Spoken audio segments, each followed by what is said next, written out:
Hello students, स्वागत है आप सभी का एक बार फिर से एक नई वीडियो के अंदर।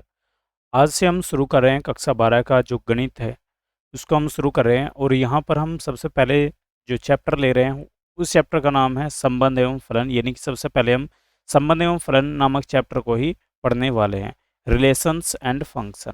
तो पहले इस चैप्टर से रिलेटेड जो भी बेसिक बातें हैं वो मैं आपको बताऊँगा। उसके बाद फिर हम सीधा अपनी एक्सरसाइज को कंप्लीट करेंगे और यहाँ पर हम एक्सरसाइज से संबंधित प्रत्येक क्वेश्चन को सोल्व करने वाले हैं। यानी कि एक एक क्वेश्चन को हम यहाँ पर सोल्व करने वाले हैं। तो यदि आप अच्छे से पढ़ना चाहते हैं, अच्छे से मैथमेटिक्स को पढ़ना चाहते हैं, तो आप इस चैनल को लाइक और सब्सक्राइब जरूर करें। इस वीडियो को लाइक जरूर करें और इस चैनल को सब्सक्राइब जरूर कीजिएगा और वीडियो को शेयर करना मत भूलिएगा। तो चलिए शुरू करते हैं संबंध एवं फलन। तो कक्षा 11 में आपने इसका जो बेसिक है वो जरूर पढ़ लिया होगा। यहाँ पर हम पढ़ने वाले हैं संबंधों के प्रकार, कि संबंध कितने प्रकार के होते हैं, टाइप्स ऑफ रिलेशन।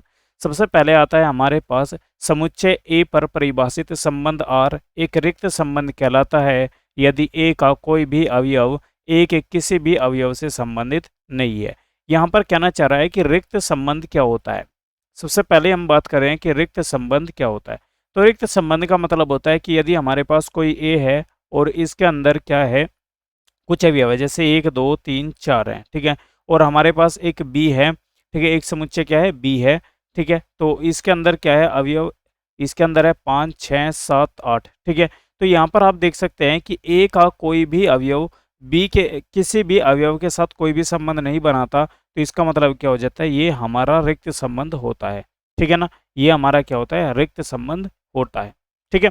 तो यही बात यहाँ पर की गई है कि समुच्चय ए पर परिभाषित संबंध आर रिक्त संबंध कहलाता है यदि ए का कोई भी अवयव ए के किसी भी अवयव से संबंधित नहीं होता है। यहाँ पर दोनों सेम ही अवयव लिए गए हैं, यहाँ पर एग्जाम्पल मैंने आपको अलग लेकर समझाया। उसके बाद आते हैं हम परिभाषा नंबर 2 पर।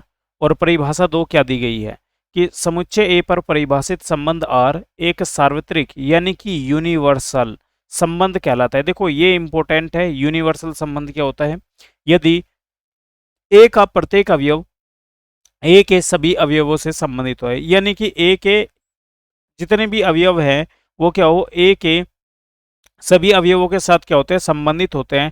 तो ये क्या कहलाता है, ये संबंध हमारा कहलाता है सार्वत्रिक संबंध यानी कि यूनिवर्सल संबंध, ठीक है।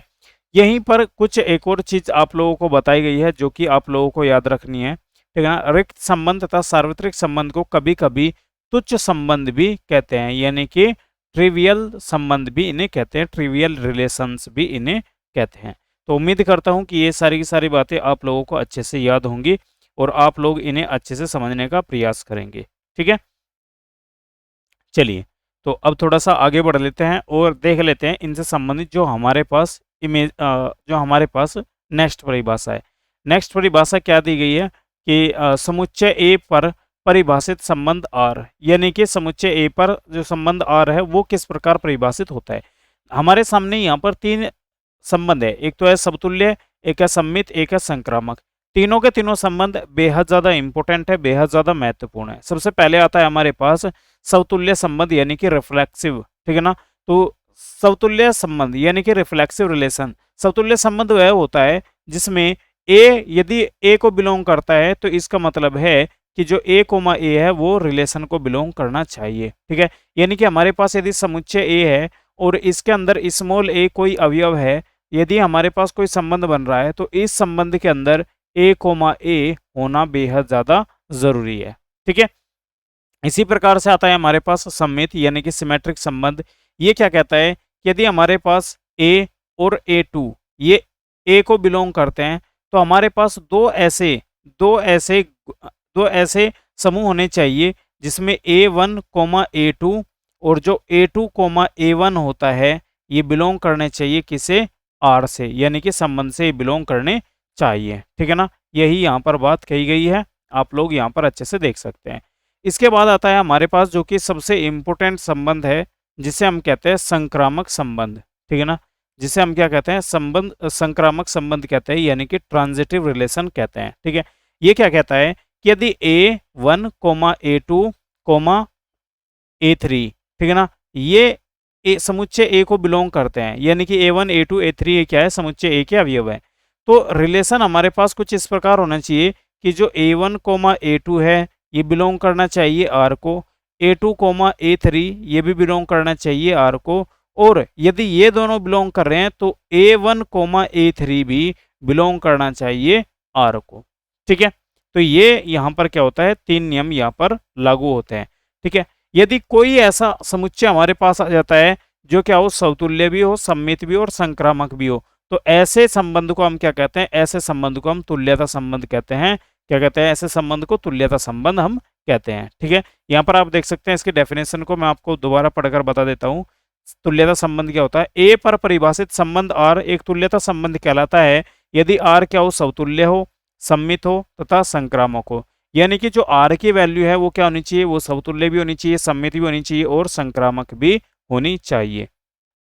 क्लियर है, तो उम्मीद करता हूं कि ये जो बात थी आप लोगों को अच्छे से समझ में आ गई होंगी कि समतुल्य, सम्मित और संक्रामक क्या होता है।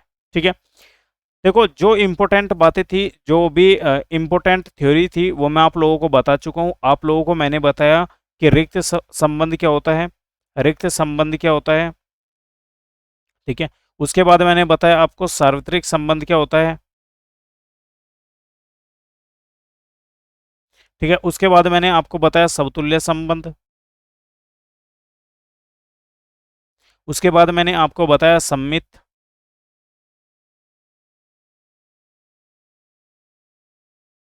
उसके बाद मैंने आपको बताया संक्रामक। उसके बाद मैंने आपको बताया तुल्यता संबंध।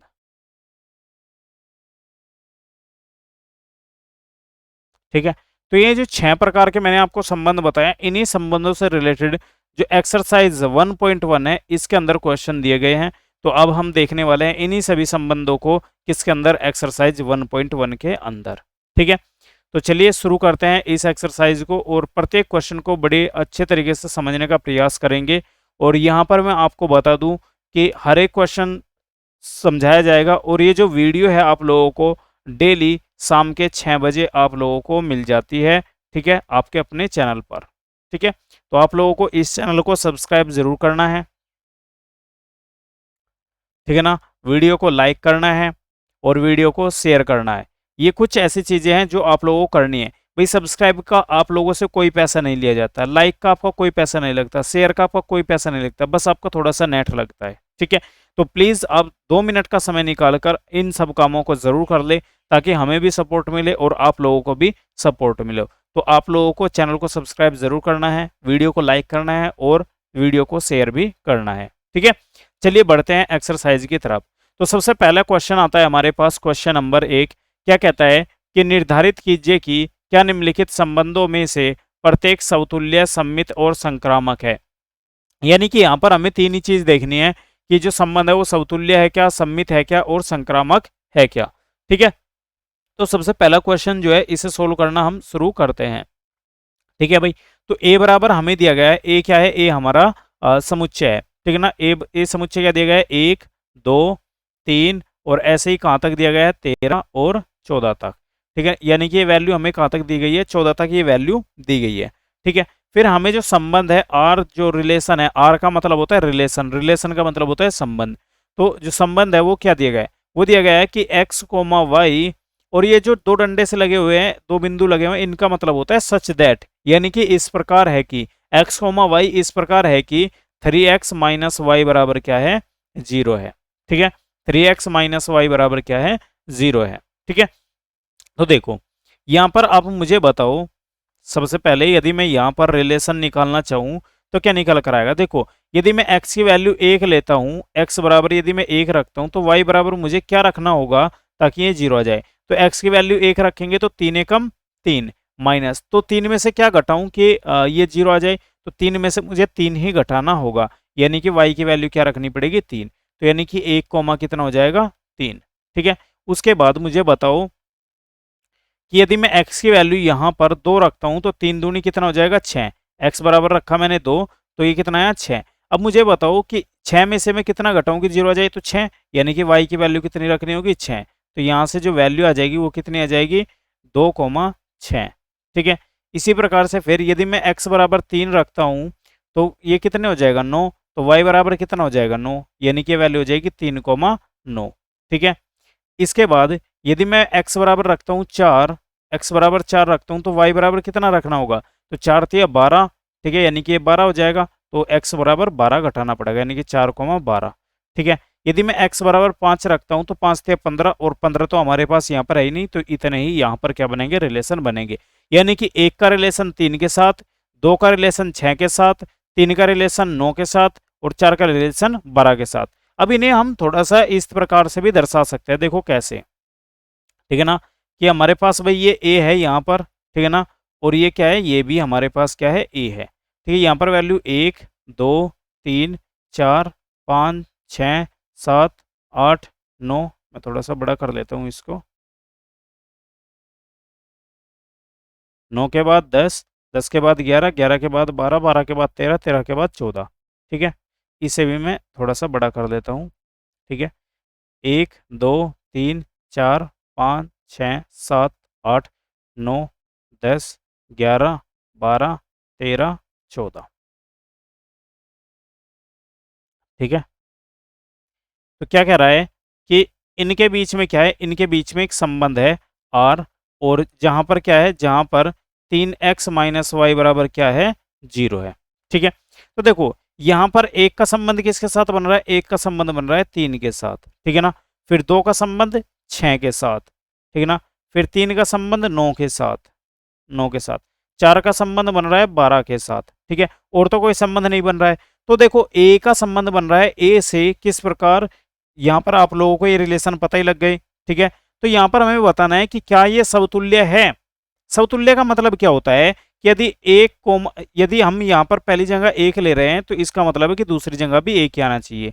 ठीक है, 2 ले रहे हैं तो दूसरी जगह भी 2 ही आना चाहिए, 3 ले रहे हैं तो 3 ही आना चाहिए। ठीक है, तो यहाँ पर बताओ कोई ऐसी टर्म है क्या, तो यहाँ पर ऐसी कोई टर्म नहीं है, तो यहाँ पर हम कहेंगे, ठीक है ना, यहाँ पर हम क्या कहेंगे भाई, यहाँ पर हम कहेंगे, यहाँ पर चूंकि, सॉरी मैंने इसलिए गलत लगा दिया, चूंकि 1,1,1 इज नॉट एग्जिस्ट, ठीक है ना, ये क्या है, एग्जिस्ट नहीं करता, ठीक है ना, नॉट बिलोंग्स टू आर, इसलिए क्या है, जो समुच्चय है, ठीक है ना, इसलिए जो संबंध है, ठीक है ना, जो संबंध है वो क्या है, समतुल्य नहीं है, समतुल्य नहीं है।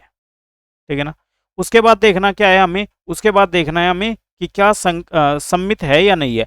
सम्मित का मतलब क्या होता है कि यदि 1,2 है, बिलोंग करता है आर को, तो इसका मतलब है कि 2,3 भी बिलोंग करना चाहिए किसको, आर को। ठीक है, तो यानी कि यहाँ पर ये जो दो अवयव है ये सेम होने चाहिए। तो देखो 1,3 है, तो क्या 3 से शुरू होने वाला है, हाँ 3,9 भी है, तो यहाँ पर हम कह सकते हैं चूंकि 1,3 बिलोंग करता है आर को, एंड 3,9 बिलोंग करता है किसको, आर को, तो इसलिए जो संबंध है, इसलिए जो संबंध है वो क्या है, वो तुल्य, सॉरी सम्मित है। ठीक ना, तो जो संबंध है वो क्या है, सम्मित है। सम्मित का मतलब होता है सिमेट्री। अब देखो इस चीज को थोड़ा सा समझो, ठीक है ना, क्योंकि जब तक आप चीजों को अच्छे से नहीं समझोगे ना तब तक कोई बेनिफिट नहीं होने वाला। मैं थोड़ा सा छोटा करके साइड में लगा देता हूँ। देखो समतुल्य का मतलब क्या होता है, समतुल्य, देखो सव का मतलब होता है अपने, ठीक है ना, अपने आप से, तुल्य का मतलब होता है तुलना करना, यानी कि ए का मतलब क्या है कि यह जो तत्व है, यह जो अवयव है ए, ये किससे तुलना कर रहा है, ये अपने आप से तुलना कर रहा है ए से। ठीक है ना, सिमेट्री का मतलब क्या होता है, सम्मित का मतलब क्या होता है, सम्मित, सम्मित का मतलब होता है कि उसी के जैसा, यानी कि यदि a, b की हम बात कर रहे हैं, a, b की बात कर रहे हैं, तो यहाँ पर जो अवयव है तो दूसरा जो संबंध शुरू होगा वो इसी अवयव से होना चाहिए, यानी कि b, c वो होना चाहिए। ठीक है, मेरे ख्याल से ये बात समझ में आ रही है आप लोगों को। ठीक है, एक सेकंड भाई, एक सेकंड, एक सेकंड, मैंने आपको गलत बता दिया थोड़ा सा, यहाँ पर ए ही होना चाहिए। ठीक है, और यहाँ पर हम देखेंगे क्या, यहाँ पर फिर ये भी गलत हो जाएगा, चलिए दोबारा बता देता हूँ। तो चूंकि 1,3 बिलोंग करता है आर को, बट परंतु जो 3,9 है, देखो यहाँ पर 1,3 है, तो ये क्या होना चाहिए, b, यानी कि जस्ट इसका उल्टा, यानी कि 3,1 होना चाहिए। तो 3,1 does not belongs to R, इसलिए क्या हो जाएगा, इसलिए जो संबंध है, इसलिए जो संबंध है वो क्या होगा, वो समतुल्य नहीं, सॉरी सममित नहीं है। क्या नहीं है? सममित नहीं है। ठीक है, इस चीज को याद रखें। ठीक है, इसके बाद हमें क्या देखना है? इसके बाद देखना है हमें कि क्या संबंध जो है वो जो है संक्रामक है या नहीं है। संक्रामक का मतलब क्या होता है? देखो, अब संक्रामक को समझो थोड़ा सा। मैंने आपको बता दिया, मैं यहां पर लिख भी देता हूं। देखो, मैं दोबारा यहां पर लिख रहा हूं ताकि आप लोगों को याद हो जाए। समतुल्य का मतलब क्या है? समतुल्य का मतलब है कि A, बिलोंग करना चाहिए आर को। ठीक है, उसके बाद सम्मित। सम्मित का मतलब क्या है? सम्मित का मतलब है कि A, B यदि बिलोंग कर रहा है आर को, तो इसका मतलब है कि B, A को भी बिलोंग करना चाहिए आर को, यानी कि इसका उल्टा भी होना चाहिए आर से संबंधित। अब बात करते हैं किसकी? संक्रामक की। संक्रामक की। तो संक्रामक का मतलब क्या है? यदि A, B बिलोंग करता है किसको? आर को, और B, C बिलोंग करता है आर को, तो A, C भी बिलोंग करना चाहिए आर को। ठीक है, ये किसका मतलब होता है? ये मतलब होता है आपके संक्रामक का। तो यहां पर देखो, यहां पर 1,3 तो बिलोंग कर रहा है किसको? एक सॉरी, चूंकि 1,3 बिलोंग करता है किसको? आर को, और 3,9 बिलोंग करता है किसको? आर को। परंतु परंतु यहां पर देखो, 1 और 9, 1 और 9, देखो क्या 1 और 9 है इसके अंदर? नहीं, 1 और 9 नहीं है। 1 और 9 does not belongs to R, तो इसका मतलब क्या हो गया? इसलिए जो संबंध है, संबंध क्या है?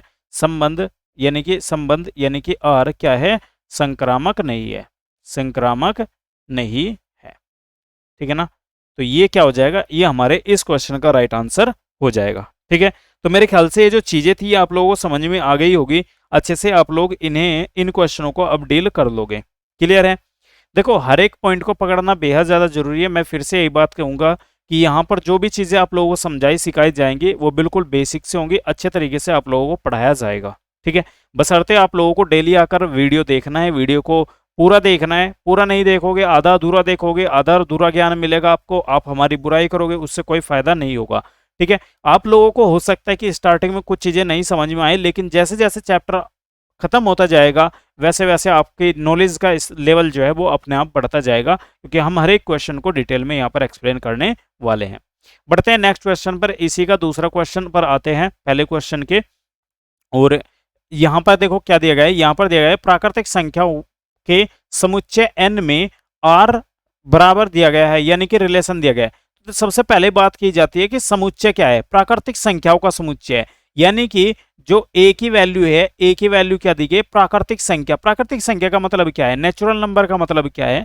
कि 1, 2, 3 और कहां तक? ऐसे ही अनंत तक। नेचुरल नंबर तो भाई अनंत तक होगी।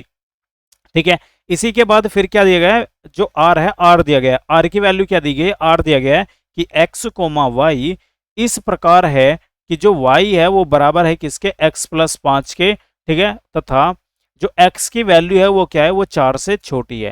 ठीक है, यानी कि x की वैल्यू कितनी है? x की वैल्यू 1, 2 और 3 है। 4 से छोटी तो भाई प्राकृतिक संख्या यही होती है ना, इसके अलावा कोई होती हो तो बता दो मेरे को भी। ठीक है ना, इसके अलावा तो कोई और संख्या नहीं होती। ठीक है, इसके अलावा तो कोई और संख्या नहीं होती। चलिए, अब जब इसके अलावा कोई संख्या नहीं होती तो हमें क्वेश्चन को सोल्व करना है। चलिए भाई, क्वेश्चन को सोल्व करना शुरू करते हैं। तो यहाँ पर हम संबंध बनाएंगे। ठीक है ना, देखो यदि मैं x की वैल्यू 1 लेता हूँ, यहाँ पर x की वैल्यू 1 लेता हूँ, तो y की वैल्यू कितनी हो जाएगी? 5 और 1 6, यानी कि x की वैल्यू मैंने 1 ली तो y की वैल्यू कितनी हो गई? 6। ठीक है, फिर मैं x की वैल्यू 2 लेता हूँ, ठीक है, तो y की वैल्यू कितनी हो जाएगी? 7। ठीक है, यदि मैं x की वैल्यू 3 लेता हूँ तो y की वैल्यू कितनी हो जाएगी? 5 और 3 8। ठीक है, तो मुझे एक बात बताओ, यहाँ से आप लोगों को सही स्टार्टिंग में ही दिख गया होगा, क्या संबंध समतुल्य है? ठीक है ना, तो आप कहोगे नहीं, समतुल्य नहीं है। संबंध समतुल्य नहीं है। तो कुछ बच्चों के दिमाग में ऐसा हो सकता है कि आपने ऐसा कैसे कह दिया? क्योंकि जो A, है does not belongs to R, यानी कि A, बिलोंग नहीं करता आर से, इसलिए क्या है? यहाँ पर समतुल्य संबंध नहीं है। दूसरा क्वेश्चन, ठीक है, दूसरा क्या है? क्या संबंध जो है सम्मित है?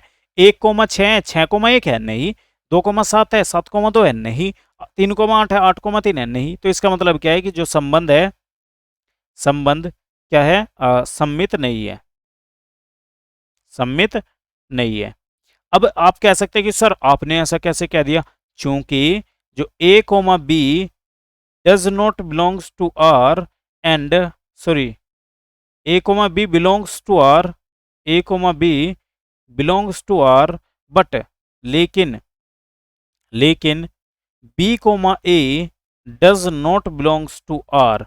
ठीक है भाई, देखो ए कोमा बी यानी कि 1,6 तो है, 2,7 तो है, 3,8 तो है, लेकिन क्या 8,3 है? नहीं। 7,2 है? नहीं। 6,1 है? नहीं। तो इसका मतलब है कि संबंध क्या है आपका, सम्मित नहीं है। ठीक है, उसके बाद तीसरा आता है। तीसरा क्या होता है? तीसरा होता है संक्रामक। संक्रामक, बताओ संक्रामक है या नहीं है? आप कहोगे नहीं है, नहीं है। क्यों? क्योंकि A comma B belongs to R but B comma C does not belongs to R, तथा ठीक है ना, A comma C does not belongs to R. Clear है? आप इस तरीके से अपना क्वेश्चन बिल्कुल आराम से कर सकते हैं, आपको कोई भी प्रॉब्लम नहीं होने वाली है। ठीक है, मेरे ख्याल से ये चीजें आप लोगों को क्लियर हो रही होंगी, आप लोग आसानी से अब इन सवालों को कर पा रहे होंगे। ठीक है, आगे बढ़ते हैं भाई। नेक्स्ट क्वेश्चन आता है आप लोगों को, क्वेश्चन नंबर 3। क्या कहता है कि समुच्चय दिया गया है, ठीक है ना, और यहाँ पर आप लोगों को संबंध भी दिया गया है। ठीक है ना, तो देखो सबसे पहले ए की वैल्यू क्या दी गई भाई, ए बराबर दिया गया है 1 2 3 4 5 6।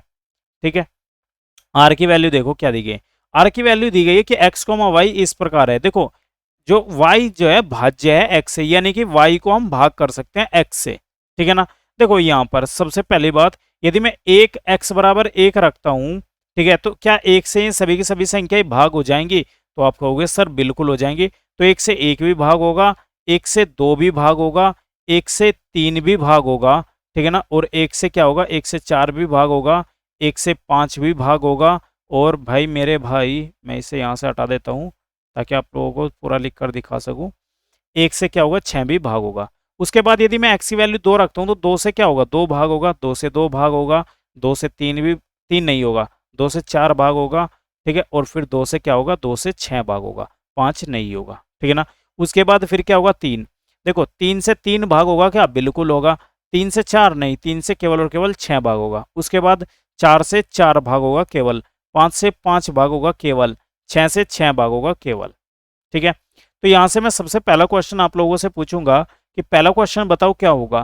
पहला क्वेश्चन का मतलब क्या है कि संबंध समतुल्य है या नहीं है। तो देखो समतुल्य आप कहोगे 1,1 है, 2,2 है, 3,3 है, 4,4 है, 5,5 है, 6,6। इसका मतलब है कि संबंध संबंध क्या है, समतुल्य है। संबंध क्या है मेरे भाई, समतुल्य है, क्योंकि 1,1 बिलोंग्स टू आर। ठीक है, ऐसे ही आप और भी बता सकते हैं, 2,2 भी बता सकते हैं, 3,3 भी बता सकते हैं, 4,4 भी बता सकते हैं, 5,5 भी बता सकते हैं, 6,6 भी बता सकते हैं। भाई बताने के लिए तो आपके पास है ना, हमने एक ही बता दिया तो उससे कुछ फर्क नहीं पड़ता। दूसरा क्वेश्चन, क्या संबंध सम्मित है? ठीक है ना, सम्मित है, देखो बताओ, 1,2 है, क्या 2,1 है? नहीं, मुझे तो नजर नहीं आ रहा है। 1,3 है, 3,1 है? नहीं। 1,4 है, 4,1 है? नहीं। 1,5 है, 5,1 है? नहीं। तो इसका मतलब है कि संबंध सम्मित नहीं है। तो यहां पर लिखेंगे संबंध सम्मित नहीं है। क्यों नहीं है?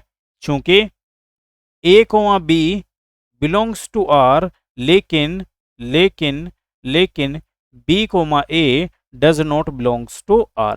भाई a, b तो है, भाई 1,2 तो है, 2,1 नहीं है, 1,3 तो है, 3,1 नहीं है। ठीक है, तो इसका मतलब है कि ये क्या होगा आपका, सम्मित, सॉरी आपका क्या नहीं होगा, ये संक्रामक नहीं होगा। ठीक है ना, देखो अब बात करेंगे हम, सॉरी सम्मित नहीं होगा तीसरे की। तीसरा इंपॉर्टेंट है भाई, तीसरा क्या है, संक्रामक। ठीक है ना, संबंध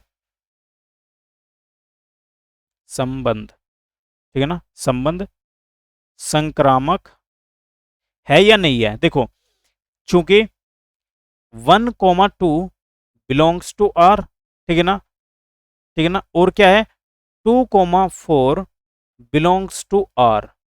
ठीक है, ठीक है ना, तथा तथा क्या है, 1,4 बिलोंग्स टू आर। देखो 1,2 बिलोंग कर रहा है किसको, आर को। ठीक है ना, फिर क्या है, 2,4 बिलोंग कर रहा है आर को। तो इसका मतलब है कि 1,4 भी कर रहा होगा, ये रहा 1,4। तो इसका मतलब क्या है कि संबंध संक्रामक है। ठीक है, तो यहां पर समतुल्य है, ठीक है ना, लेकिन सममित नहीं है, और क्या है, संक्रामक आपका है। क्लियर हो गया, समझ में आई कुछ चीजें। जो भी आप लोगों को प्रॉब्लम आए उस प्रॉब्लम को आपको कमेंट सेक्शन में शेयर जरूर करना है, वीडियो को ज़्यादा से ज़्यादा लाइक करना है, शेयर करना है, चैनल को सब्सक्राइब जरूर करना है। ये हमारा अपना ही चैनल है, ठीक है ना, आपको इसे अपना मानना होगा, तभी जाकर इस चैनल की ग्रोथ हो पाएगी, ठीक है ना, अपना परिवार समझना है, तभी जाकर यहाँ पर ग्रोथ हो पाएगी, ठीक है ना। और जब आप अपना समझकर यहाँ पर पढ़ोगे ना, आपको अपनापन यहाँ पर महसूस होगा, तभी जाकर आपको बहुत सारा बेनिफिट होगा, ठीक है ना। आप ऐसे ही आएगी कि ये रैंडमली कोई भी चैनल खोला और पढ़ने लग गए, ऐसे आप लोगों को सभी की सभी चीज़ें क्लियर नहीं होगी। मैंने कहा कि डेली 6 बजे क्लास मिलेगी, तो डेली 6 बजे क्लास मिलेगी पक्का, ठीक है ना। तो बस बशर्ते आप लोगों को बड़ी मेहनत के साथ, बड़े प्यार के साथ, बड़े पैसेंस के साथ सीखना समझना है, और कोर्स बहुत जल्द कंप्लीट होगा। अब की बार रियली में बहुत जल्दी कंप्लीट होगा कोर्स आप लोगों का, ठीक है। तो ये सब चीज़ें क्लियर हो गई होंगी। आते हैं भाई, नेक्स्ट क्वेश्चन आता है हमारे पास, क्वेश्चन नंबर 4, ठीक है ना। क्वेश्चन नंबर क्या आता है, क्वेश्चन नंबर आता है 4। क्या कह रहा है क्वेश्चन, बड़े ध्यान से देखिए क्वेश्चन को। क्वेश्चन कह रहा है कि समस्त पूर्णांकों का, ठीक है ना, बात किसकी हो रही है, पूर्णांकों की बात हो रही है। तो पूर्णांकों का मतलब आप सबको पता ही होना चाहिए, पूर्णांकों का मतलब क्या होता है। पूर्णांकों का मतलब होता है, यदि मैं लिखना चाहूं तो z बराबर क्या हो जाएगा, 0, 1, 2, 3, और ऐसे ही कहां तक, इन्फिनिटी तक, और इधर -1, -2, -3, और इधर कहां तक, माइनस के इन्फिनिटी तक। ये होता है आपके पूर्णांकों का मतलब। ये क्या होता है भाई मेरे भाई, आपके पूर्णांक होते हैं। फिर कह रहा है आर बराबर दिया गया, आर बराबर क्या दिया गया, आर बराबर दिया गया कि x, y इस प्रकार है कि x माइनस वाई क्या है, एक पूर्णांक है। x माइनस वाई क्या है, एक पूर्णांक है, ठीक है। तो इसका मतलब है कि यहां पर हमें क्या निकालना होगा, यहां पर हमें वैल्यू निकालनी होगी, ठीक है ना। यहां पर हमें क्या करना होगा, वैल्यू निकालनी होगी, ठीक है। तो चलिए भाई निकालते हैं। देखो अब ये क्वेश्चन क्या है, ये क्वेश्चन है थ्योरी बेस, ठीक है ना, थ्योरी बेस, ठीक है। लेकिन ये क्या है, ये प्रैक्टिकल भी है, ठीक है ना, प्रैक्टिकल भी है। तो आप इसे दोनों हिसाब से समझिए। यहाँ पर मेरे शब्दों पर बड़ी अच्छी तरीके से गौर करिएगा, क्योंकि यदि आपने यहाँ पर थोड़ा भी मिस कर दी चीजें, तो आप लोगों को यहाँ पर प्रॉब्लम हो सकती है, हो सकता है कि आप लोगों को चीजें अच्छी तरीके से ना समझ में आए, ठीक है ना।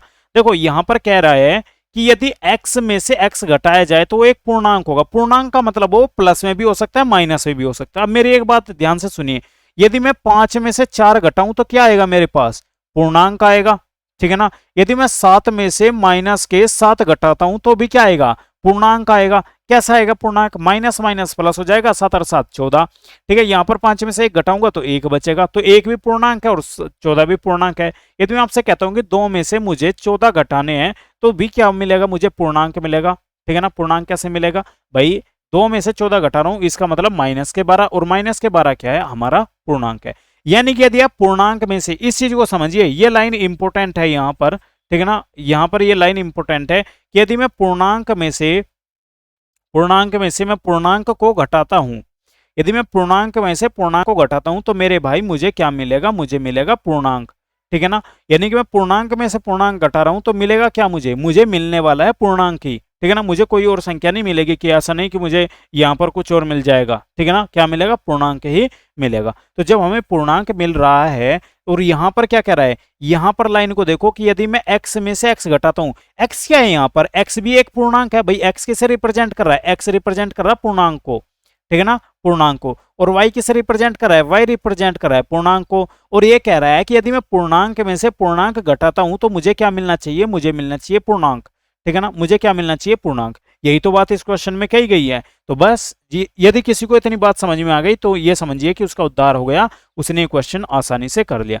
तो सबसे पहला आता है, सबसे पहला क्या आता है हमारे पास, सबसे पहले आता है समतुल्य। तो बताओ क्या समतुल्य होगा, समतुल्य होगा, हाँ समतुल्य है, समतुल्य है, ठीक ना। कैसे है भाई समतुल्य, यानी कि यदि मैं x में से x को बिलोंग करता हूं किसके साथ, r के साथ, ठीक है ना। किसको बिलोंग करता हूं, x में से सॉरी, ठीक है ना, सॉरी। देखो यहां पर क्या करना है मुझे, यहां पर मुझे रिप्रेजेंट करना है कि ये क्या है, एक पूर्णांक है। देखो यदि मैं x की जगह पर x रखता हूं, ठीक है ना, x की जगह पर x रखता हूं, ठीक है ना। यदि मैं x माइनस x रखता हूं तो मुझे क्या मिल रहा है, मुझे मिल रहा है 0, ठीक है ना, मुझे क्या मिल रहा है 0, ठीक है ना। और 0 क्या है, ठीक है ना, 0 क्या है, 0 एक पूर्णांक है, 0 क्या है, एक पूर्णांक है।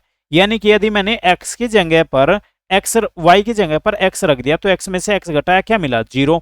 तो ये भी क्या होगा? ये हमारा एक पूर्णांक होगा। इसका मतलब है कि x, x बिलोंग करता है किसे? r को। भाई हमें तो पूर्णांक लाना था ना, हमारा मेन उद्देश्य क्या था कि x में से x घटाकर हमें क्या मिल जाए? हमें पूर्णांक मिल जाए। ठीक है, तो यहाँ पर देखो x में से x घटाकर क्या मिल रहा है? पूर्णांक मिल रहा है। ठीक है, तो इसका मतलब क्या है कि ये समतुल्य होगा। दूसरा क्वेश्चन, दूसरा क्या है? सममित। ठीक है ना, दूसरा क्या है भाई? सममित। तो सममित देखते हैं। यदि मैं आपसे कहता हूं कि क्या ये सममित होगा? हाँ सममित होगा। कैसे होगा? देखो, यदि मैं कहता हूं कि x, y बिलोंग करता है r को, ठीक है ना, x, y बिलोंग करता है r को तथा y, x बिलोंग करता है r को, ठीक है ना, बिलोंग करता है r को, तो ये प्रूफ कैसे होगा? देखो, यदि मैं x माइनस वाई करता हूं, यानी कि x में से मैं y घटाता हूं, तो मुझे क्या मिलेगा? मुझे मिलेगा पूर्णांक। ठीक है ना, मुझे क्या मिलेगा? पूर्णांक। तथा यदि मैं y में से x घटाता हूं तो भी मुझे क्या मिलेगा? तो भी मुझे क्या मिलने वाला है? पूर्णांक मिलने वाला है। ठीक है ना, पूर्णांक मिलने वाला है। यानी कि मैं x में से y घटा लूं या y में से x घटा लूं, मिलेगा तो मुझे पूर्णांक ही। यानी कि मैं कहना ये चाह रहा हूं, यदि मैं 5 में से 8 घटाता हूं तो मिलेगा क्या मुझे? 3। और 3 क्या है? 3 पूर्णांक है। ठीक है, यदि मैं आपसे कहता हूं कि 8 में से मैं 5 घटाता हूं तो क्या मिलेगा मुझे? ठीक है ना, 5 में से 8 घटाऊंगा माइनस के 3, और 8 में से 5 घटाऊंगा तो 3, तो ये भी क्या होगा? पूर्णांक। ठीक है ना, देखो यहाँ पर धनात्मक ऋणात्मक की बात नहीं की गई, यहाँ पर बात की गई है पूर्णांक की। यानी कि हमें जो आंसर मिल रहा है वो पूर्णांक होना चाहिए। क्या -3 पूर्णांक है? आप कहोगे सर बिल्कुल है। क्या 3 पूर्णांक है? बिल्कुल है। हमें पूर्णांक मिल रहा है ना, हाँ, तो बस बात खत्म हमारी। तो इसका मतलब क्या हुआ? इसका मतलब हुआ कि यदि आप x में से y घटा रहे हो तो भी पूर्णांक मिल रहा है, y में से x घटा रहे हैं तो भी पूर्णांक मिल रहा है। तो इसका मतलब क्या हुआ? इसका मतलब हुआ कि जो संबंध है, संबंध जो है वो क्या है? संबंध सममित है। क्लियर है मेरे भाई? किसी को थोड़ा सा भी डाउट आए वो अपने डाउट को क्वेश्चन जो कमेंट सेक्शन है वहां पर जरूर पूछे, क्योंकि नेक्स्ट वीडियो में मैं आपके प्रत्येक क्वेश्चन का जवाब दूंगा। ठीक है ना, लेकिन यदि आप क्वेश्चन ही नहीं करोगे तो मैं जवाब कहां से दूंगा? ठीक है, आपको जो भी डाउट आता है आप क्वेश्चन करिए, क्वेश्चन करना सीखे, क्वेश्चन आपका हक है, अधिकार है। ठीक है, अब देखो यहां पर बात करते हैं हम तीसरे की। ठीक है, यदि मैं कहता हूं कि x माइनस वाई, ठीक है ना, x माइनस वाई बराबर मुझे क्या मिलेगा? बराबर मुझे मिलेगा पूर्णांक। ठीक है ना, और यदि मैं आपसे कहता हूं कि y minus x, sorry y minus Z, y minus Z बराबर यदि मैं घटाता हूं तो वही मुझे क्या मिलने वाला है? पूर्णांक मिलने वाला है। ठीक है, तथा ठीक है ना, तो यदि मैं x में से z घटाता हूं तो भी मुझे क्या मिलेगा मेरे भाई? तो भी मुझे क्या मिलने वाला है? तो भी मुझे पूर्णांक मिलने वाला है। देखो कैसे, यदि मैं कहता हूं कि 5 में से 2 घटाओ, ठीक है ना, और 2 में से 1 घटाओ। ठीक है, देखो 5 में से 2 घटाएंगे 3 बचेगा, और 2 में से 1 घटाएंगे कितना बचेगा? 1। और यदि मैं 5 में से 1 घटाता हूं तो मुझे क्या मिलेगा? 4। तो मुझे ये बताओ 3 पूर्णांक है कि नहीं है? आप कहोगे सर बिल्कुल है। 1 पूर्णांक है कि नहीं है? आप कहोगे सर बिल्कुल है, पूर्णांक है। ठीक है, और 4 क्या होगा? 4 भी पूर्णांक होगा। तो यानी कि x में से y घटा लो पूर्णांक मिलेगा, y में से z घटा लो तो भी पूर्णांक, और z में से x में से z घटा लो तो भी पूर्णांक मिलने वाला है। तो ये क्या प्रूफ करता है? तो ये प्रूफ करता है, ये प्रूफ करता है कि x कोमा वाई, ठीक है ना, और बिलोंग्स टू r, ठीक है ना, और y comma Z belongs to r, इसलिए ठीक है ना, तथा तथा जो x कोमा जेड है ये भी क्या करता है? आपका बिलोंग करता है r को, इसलिए जो संबंध है वो क्या होगा? संबंध जो होगा वो क्या होगा? आपका संक्रामक होगा। ठीक है ना, संक्रामक है। अब आप लोगों से एक क्वेश्चन पूछा जाएगा, आने वाले जो क्वेश्चन है उनके अंदर आपसे एक क्वेश्चन पूछा जाएगा कि तुल्यता संबंध क्या होता है? तुल्यता संबंध बताओ। यदि कोई भी संबंध समतुल्य हो जाता है, सम्मित हो जाता है और संक्रामक भी हो जाता है तो वो क्या हो जाता है? वो आपका तुल्यता संबंध हो जाता है। मेरे ख्याल से आप लोगों को इतनी बात अच्छे से समझ में आ गई होगी, यहां तक किसी को कोई डाउट नहीं होगा। ठीक है, अब बढ़ते हैं हम नेक्स्ट क्वेश्चन पर। पहला क्वेश्चन का क्वेश्चन नंबर 5। ठीक है ना, पहला क्वेश्चन बेहद ज्यादा इंपॉर्टेंट है, ज्यादातर पेपर में यहीं से चीजें पूछी जाती हैं। ठीक है ना, इस चैप्टर से कभी भी ज्यादा हार्ड क्वेश्चन नहीं पूछा जाता, जितना भी आसान क्वेश्चन हो सकता है वो आसान क्वेश्चन यहां से आप लोगों से पूछा जाता है। ठीक है, चलिए तो इस क्वेश्चन को देख लेते हैं कि ये क्वेश्चन क्या कह रहा है। ठीक है भाई, तो हमारे पास आता है कि किसी विशेष समय पर किसी नगर के निवासियों के समुच्चय में निम्नलिखित संबंध आर है। तो यहाँ पर हमें बताना है कि सम्मित है, समतुल्य है, क्या क्या है, ठीक है ना। तो यहाँ पर देखो सबसे पहला क्वेश्चन है कि आर इस प्रकार है, ठीक है ना। यहाँ पर कह रहा है कि किसी भी नगर के निवासी के समुच्चय में, यानी कि यहाँ पर ये क्या है, निवासी है, एक्स वाई जो है ये नगर के निवासी है। तो संबंध कह रहा है एक्स वाई इस प्रकार है कि एक्स तथा वाई एक ही स्थान पर कार्य करते हैं। एक ही स्थान पर कार्य करने का मतलब क्या हुआ, एक ही स्थान पर कार्य करने का मतलब क्या हुआ, देखो कि यहाँ पर हमें तीन चीजें बतानी है। हमें तीन चीजें क्या बतानी है, सबसे पहले तो समतुल्य बताना है, उसके बाद हमें बताना है सम्मित, और उसके बाद हमें बताना है संक्रामक, ठीक है ना, संक्रामक। मैं यहाँ पर आपको डायरेक्टली बताऊंगा प्रत्येक क्वेश्चन के लिए, तो आप लोगों को क्या करना है, यहाँ पर एक टेबल बना लेनी है, ठीक है ना, और आप लोग इन्हें सोल्व करके देखोगे घर पर, ठीक है ना। मैं यहाँ पर आपको डायरेक्टली बताऊंगा थोड़ा सा, क्योंकि जितनी चीजें हमने देखी है उतनी चीजों से आई होप आप लोगों को चीजें समझ में आ गई होंगी कि कैसे हमें चीजों को सीखना समझना है, ठीक है ना। मैं एक टेबल बना लेता हूँ अच्छी सी।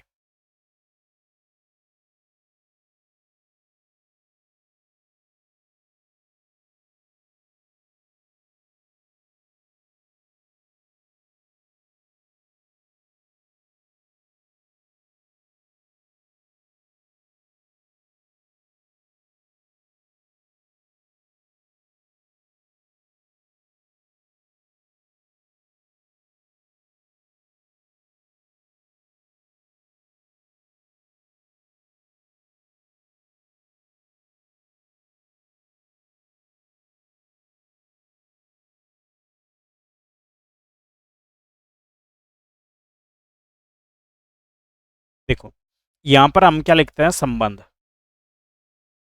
ठीक है ना। यहाँ पर लिखता हूँ मैं सबसे पहले समतुल्य, दूसरा में लिखता हूँ मैं सम्मित, तीसरा में लिखता हूँ मैं क्या, संक्रामक। एक लाइन फालतू बना दी, संक्रामक, ठीक है। यहाँ पर ए, ये बी, ये सी, ये डी और ये ई, ठीक है भाई। देखो सबसे पहले क्या रहा है कि x और y एक ही स्थान पर कार्य करते हैं। तो जब x और y एक ही स्थान पर कार्य करते हैं तो इसका मतलब क्या हुआ कि दोनों व्यक्ति एक ही स्थान पर कार्य करते हैं, दोनों व्यक्ति एक ही स्थान पर कार्य करते हैं, यानी कि एक स्थान है यहाँ पर ए बी और बी भी कार्य करता है, ठीक है। यानी कि ए कार्य करो या बी कार्य करो, कर तो एक ही स्थान पर रहे हैं, तो इसका मतलब क्या है, जो यहाँ पर एक जगह पर जब ये कार्य करे तो यहाँ पर इनका आने का समय, जाने का समय, यहाँ पर कार्य करने का जो समय है वो क्या होगा, वो निश्चित होगा, ठीक है। तो इसका मतलब है क्या है कि ये समतुल्य होगा, ठीक है। उसके बाद बात करें किसकी, हम सम्मित की, ठीक है ना, कि क्या ये सम्मित होगा या फिर नहीं होगा, ठीक है ना। देखो एक्स ए जहां पर कार्य कर रहा है वहीं पर क्या हो रहा है, बी कार्य कर रहा है, ठीक है ना, वहीं पर क्या कर रहा है, बी कार्य कर रहा है, यानी कि जहां पर बी कार्य कर रहा है वहीं पर ए कर रहा है, ठीक है। तो इसका मतलब क्या होगा कि ये आपका सम्मित भी होगा, ठीक है। उसके बाद बात करें हम, क्या ये संक्रामक होगा, कि जहां पर ए कार्य कर रहा है वहीं पर बी कार्य कर रहा है, और जहां पर बी कार्य कर रहा है वहीं पर सी कार्य कर रहा है, तो इसका मतलब है कि जहां पर ए कार्य कर रहा है वहीं पर सी भी कार्य कर रहा है। देखो मेरी बात को ध्यान से सुनना, मैंने क्या कहा कि ए जहां पर कार्य कर रहा है वहां पर बी कार्य कर रहा है, और जहां पर बी कार्य कर रहा है वहीं पर एक और व्यक्ति है सी, वो भी वहीं पर कार्य कर रहा है। तो जहां पर ए कार्य कर रहा है, क्या आप सी भी वहीं पर कार्य कर रहा है, तो आप कहोगे सर बिल्कुल, तो इसका मतलब है कि आपका संक्रामक भी होगा, ठीक है। नेक्स्ट दूसरा क्वेश्चन देखो, दूसरा क्वेश्चन क्या कहता है, पहला क्वेश्चन आप लोगों का हो गया। दूसरा क्वेश्चन कहता है कि x और y एक ही मोहल्ले में रहते हैं, तो एक ही स्थान पर काम करते हैं, एक ही मोहल्ले में रहते हैं, ठीक है ना। तो जहां पर जिस मोहल्ले में x रह रहा है वहीं पर क्या है, y उसी मोहल्ले में रह रहा है, ठीक है ना। तो x जिस मोहल्ले में रह रहा है तो y उसी मोहल्ले में रह रहा है, यानी कि मोहल्ले में जो है वो x भी रह रहा है और y भी रह रहा है, ठीक है ना। जब दोनों व्यक्ति एक ही जगह पर रह रहे हैं तो x क्या होगा, x वहां पर खुद के तुल्य होगा, यानी कि x भी वहीं पर रह रहा है, ठीक है ना। यहाँ पर कह रहे हैं x और y एक ही मोहल्ले में रह रहे हैं, जिस प्रकार से एक ही जगह पर वे काम कर रहे थे, ठीक है ना, यानी कि एक ही समय वही सब कुछ नियत है। तो इसका मतलब क्या है कि ये समतुल्य होगा, ठीक है। जहां पर x रह रहा है वहीं पर y रह रहा है, और जहां पर y रह रहा है वहीं पर x रह रहा है, तो इसका मतलब क्या है कि ये सम्मित भी होगा। और जहां पर x रह रहा है वहीं पर y रह रहा है, और जहां पर y रह रहा है वहीं पर क्या रह रहा है, z रह रहा है, तो इसका मतलब है कि जहां पर x रह रहा है वहीं पर क्या रह रहा है, z रह रहा है, तो इसका मतलब क्या है कि ये आपका संक्रामक भी होगा, ठीक है। अगला क्वेश्चन, अब देखो यहां पर क्या कह रहा है कि x y से ठीक ठीक 7 सेंटीमीटर बड़ा है, तो x जो है वो y से क्या है, 7 सेंटीमीटर बड़ा है, ठीक है, यानी कि ये बड़ा है ये छोटा है, ठीक है ना। तो देखो x जो है वो y से ठीक ठीक 7 सेंटीमीटर, यानी कि यहाँ पर एक निश्चित पैमाइश दे दी गई है कि ठीक ठीक क्या है, ये 7 सेंटीमीटर बड़ा है। ठीक है ना। देखो यदि हम यहाँ पर समतुल्य की बात करें, क्या x अपने आप से 7 सेंटीमीटर बड़ा हो पाएगा, तो आप कहोगे नहीं। क्या आप अपने आप से 7 सेंटीमीटर बड़े हो पाओगे, नहीं। तो इसका मतलब क्या होगा कि ये समतुल्य नहीं होगा, यानी कि अपने आप से तुलना नहीं कर सकता। ठीक है ना। समतुल्य का मतलब अपने आप से तुलना।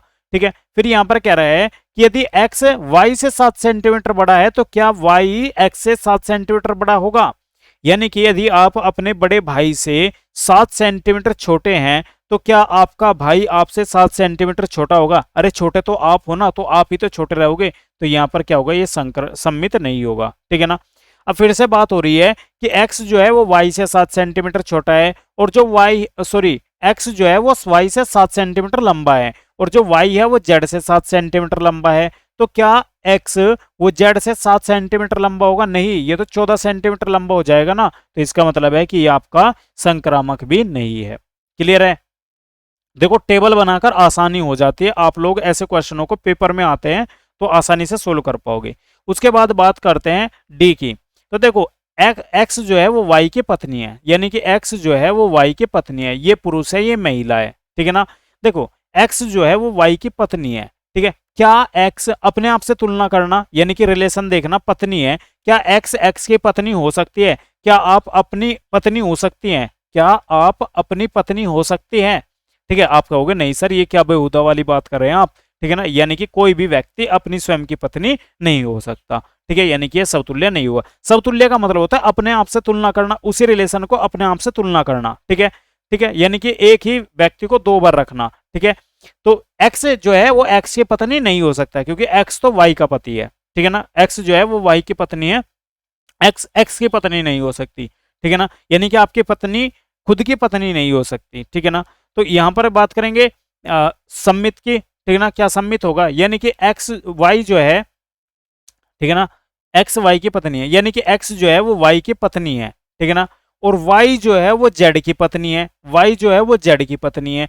तो क्या एक्स जेड की पत्नी होगी। पहले तो बात ये बताओ मुझे, क्या ये संभव होगा कि एक्स तो वाई की पत्नी है और वाई जेड की पत्नी। संभव है ये बात कि एक्स की पत्नी, एक्स तो है वाई की पत्नी और वाई जेड की पत्नी, यानी कि एक ही व्यक्ति स्त्री और पुरुष कैसे हो सकता है, यानी कि ये सम्मित भी नहीं होगा। ठीक है। उसके बाद, ठीक है ना, उसके बाद बात करेंगे किसकी हम, सॉरी सम्मित तो ये होगा ही नहीं, क्योंकि एक्स जो है, सॉरी हमने एक स्टेप ज्यादा कर लिया, कि एक्स जो है वो वाई की पत्नी है, तो क्या वाई एक्स की पत्नी होगी, नहीं। यानी कि आप जो है आप अपने, ठीक है ना, अपनी पत्नी के पति हैं, तो क्या आप अपनी पत्नी के, अपनी पत्नी की अपनी पत्नी की पत्नी बन सकते हैं, अपनी पत्नी के पत्नी। ठीक है ना। यानी कि x जो है वो y की पत्नी है, तो क्या y x की पत्नी हो सकती है, तो नहीं। तो इसका मतलब ये सम्मित नहीं होगा। और x y की पत्नी है और y z की पत्नी है, तो ये रिलेशन भी संभव नहीं है, इसलिए क्या होगा, ये आपका संक्रामक भी नहीं होगा। ठीक है। उसके बाद आते हैं हम ई क्वेश्चन पर, यानी कि x जो है y के पिता है। देखो बड़े ध्यान से, x जो है वो क्या है, y के पिता है, यानी कि ये फादर है। ठीक है ना। और ये क्या है, ये पुत्र है, यानी कि x जो है y के पिता है। क्या x x का पिता हो सकता है, यानी कि आप खुद के पिता हो सकते हैं, नहीं। इसका मतलब है कि ये रिलेशन तुल्यता संबंध नहीं है, सॉरी समतुल्य नहीं है। उसके बाद यदि x जो है वो y के पिता है, तो क्या y x का पिता हो जाएगा, यानी कि आप, ठीक है ना, आपके पिता हैं। ठीक है ना।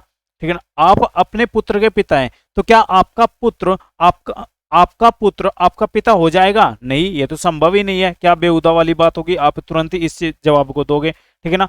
फिर क्या आता है हमारे सामने, फिर आता है कि क्या x जो है वो y का पिता है और जो y है वो z का पिता है, y क्या है वो z का पिता है। ठीक है। तो क्या x जो है वो z का पिता हो जाएगा, नहीं।